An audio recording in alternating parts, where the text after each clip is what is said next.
Insperity presents the Small Business Advocate Show with Jim Blasingame, brought to you by FedEx, CareerBuilder.com, and Palo Alto Software. This is a copyrighted production of Small Business Network, Inc., all rights reserved. Happy anniversary, baby, got you on my mind. Happy anniversary, baby, got you on my mind.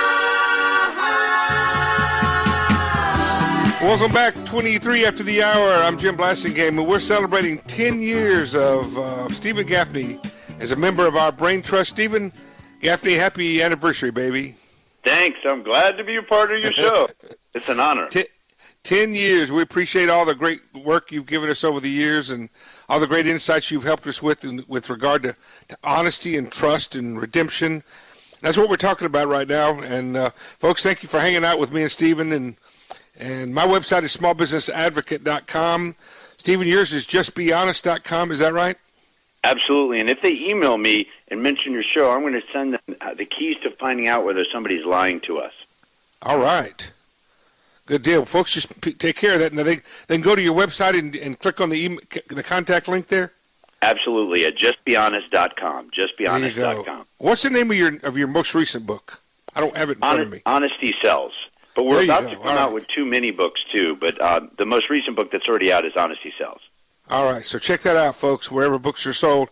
All right, Stephen, we're talking about what happens when trust is broken. How do we rebuild it? How do we redeem someone? And how do we make sure that we're part of that process? Meaning we have to look at ourselves. We talked about this in the last segment. We have to look at ourselves and say, okay, did I contribute to that breakdown in trust? We talked about that. The next thing, talk to us about what you should say to the person when you're trying to rebuild the trust. Yes, this is critical. After having a discussion and making everybody feel safe so we can have an honest dialogue to find out what's going on, then we need to turn to this step 2 and say, what's going to be different from this point forward so that I know it'll be safe to trust you? In other words, what's going to be different that will actually make sure that we trust each other? And, for example, if somebody breaks our trust and they just say, well, I'm just going to try harder or I'll be more upfront, folks, let me just make it real clear. That is not going to make one bit of difference.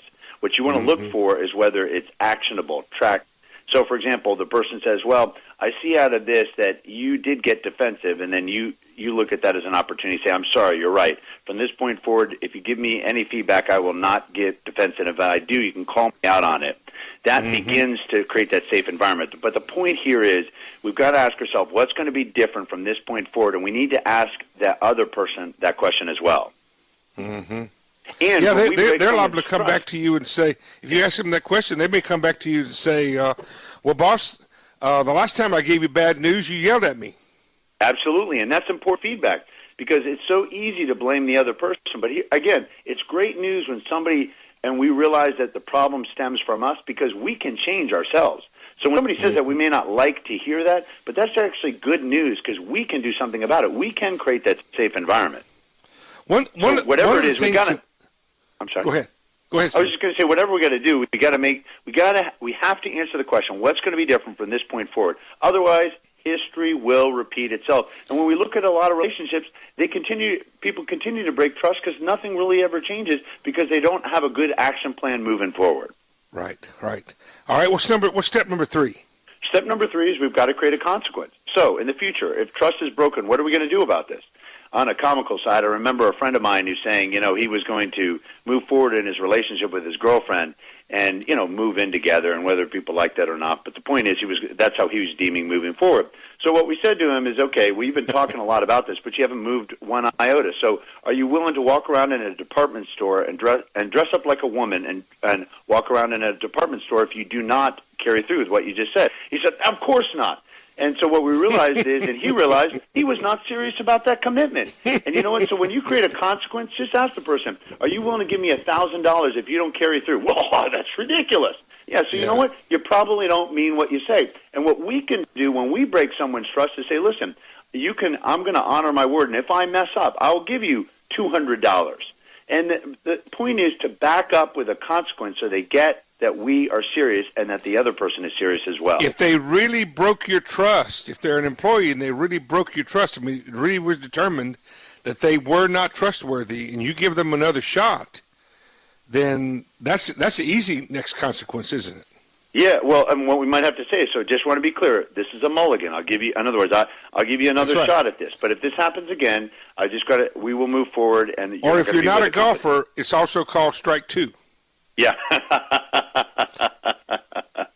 Well said. Right. But the key is we've got to create that consequence, and the best time to create it is not in the moment of when trust is broken, but foreshadowing what will happen when trust is, or if trust is broken again. Right. And we can use that even on ourselves. I got about a minute, Stephen. Wrap it up for us. Okay, and the last part is appreciation. You know, when somebody's doing something right, when they make progress, we want to catch them doing something well. And it's always easy to look at what's not going right, but when people do make progress, now let's say they start honoring their word, they carry through with what they're doing, their performance increases, or whatever the case may be, when you try to catch people doing something right, appreciation is very critical to success. Yep, absolutely. That's the Ken Blanchard approach to things. Catch somebody doing something right. So, Stephen, great job today. I mean, this happens all the time, and unfortunately, I think one of the biggest things that happens is our own style, our own behavior sets people up for not doing the right thing, and we have to take a hard look at ourselves as much as anything when somebody breaks our trust. The first thing we should do, I think, is turn the mirror on ourselves and reconcile all that before we go after the other person. JustBeHonest.com. Hey, Stephen, thanks for 10 great years. Thank you for having me, Jim. Come back soon. Stephen Gaffney, ladies and gentlemen. He'll be back another day. Maybe we'll do 10 more years with him. What do you think? Quick break. 29 after. I'm Jim Blasingame. I'll be right back. And you ain't had it. Insperity presents the Small Business Advocate Show with Jim Blasingame, brought to you by FedEx, CareerBuilder.com, and Palo Alto Software. This is a copyrighted production of Small Business Network, Inc., intended for the private use of our audience. Except as otherwise provided by copyright law, all other copying, redistribution, or publication without prior written consent is prohibited. All rights reserved.